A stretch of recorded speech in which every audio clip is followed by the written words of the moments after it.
4 വർഷങ്ങൾക്കിപ്പുറവും JNU ചുവന്നു.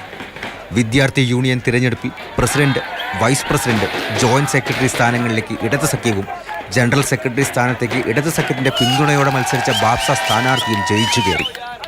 മികച്ച ഭൂരിപക്ഷത്തോടെയാണ് വിജയം.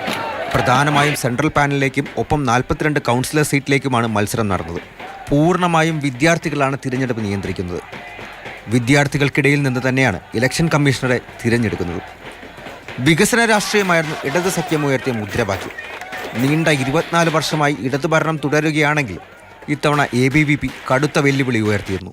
ഞങ്ങൾ പ്രതീക്ഷിച്ചത് അവർ ടൈറ്റ് ആവുന്നതാണ്. സ്കൂൾ ഓഫ് സോഷ്യൽ സയൻസസിലും സ്കൂൾ ഓഫ് ഇന്റർനാഷണൽ സയൻസസിലും സ്കൂൾ ഓഫ് ലാംഗ്വേജസിലും.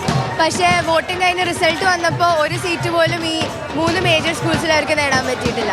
അപ്പോൾ ശക്തമായിട്ട് JNUവിലെ സ്റ്റുഡൻസ് ലോക്സഭയ്ക്ക് മുമ്പായിട്ട് തന്നെ അവരുടെ കമ്മ്യൂണൽ അജണ്ടയും അവരുടെ വയലൻസും ഹൂളിഗനിസും തള്ളിപ്പറയുക തന്നെയാണ്. ഇടത് സഖ്യത്തിലെ ഐസ സ്ഥാനാർത്ഥിയാണ് പ്രസിഡന്റ് സ്ഥാനത്തേക്ക് തിരഞ്ഞെടുക്കപ്പെട്ട ധനഞ്ജയ്.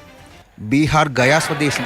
1996 ശേഷം പ്രസിഡന്റാകുന്ന ആദ്യ ദളിത് വിദ്യാർത്ഥിയാണെന്ന പ്രത്യേകതയുമുണ്ട്. സ്കൂൾ ഓഫ് ആർട്സ് ആൻഡ് എസ്തറ്റിക്സിൽ PhD വിദ്യാർത്ഥിയാണ് ധനഞ്ജയ്. പ്രസിഡൻഷ്യൽ ഡിബേറ്റിൽ ഉന്നത വിദ്യാഭ്യാസ ഫണ്ടിംഗ് ഏജൻസികളിൽ നിന്ന് സർവകലാശാലകൾ ലോൺ എടുക്കുന്നത് മൂലം വർദ്ധിക്കുന്ന ഫീസിനെ സംബന്ധിച്ച് നടത്തിയ പ്രസംഗവും ശ്രദ്ധ നേടിയിരുന്നു. ക്യാമ്പസിലെ കുടിവെള്ള, ആരോഗ്യ, അടിസ്ഥാന സൗകര്യങ്ങളെ സംബന്ധിച്ച പരിമിതികളും ആവശ്യകതകളും ഉയർത്തിയാണ് പ്രചാരണം നടത്തിയത്. ആകെ 7700 വോട്ടുകളുള്ള സർവകലാശാലയിൽ 73% വോട്ടുകളും പോൾ ചെയ്യപ്പെട്ടു. മാതൃഭൂമി ന്യൂസ്, ഡൽഹി.